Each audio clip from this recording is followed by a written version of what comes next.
ప్రేక్షకులకు నమస్కారం. ADN news TV మనదర్శి మన లోకల్ ఛానల్.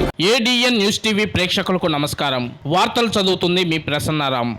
గుంటూరు జిల్లాలోని నాగార్జున యూనివర్సిటీ మహిళా హాస్టల్లో సాంబార్లో కప్ప వచ్చిందని నిన్న రాత్రి విద్యార్థులు నిరసనకు దిగారు. మెస్ నిర్వాహకులపై చర్యలు తీసుకోవాలని డిమాండ్ చేశారు. దీనిపై స్పందించిన ప్రభుత్వం విద్యార్థుల ఆరోపణలపై పూర్తిస్థాయి విచారణకు ఆదేశించింది. తప్పు తేలితే వెంటనే వార్డెన్ను సస్పెండ్ చేయడంతో పాటు ఫుడ్ కాంట్రాక్ట్ పై చర్యలు తీసుకుంటామని వారు ఈ సందర్భంగా తెలిపారు.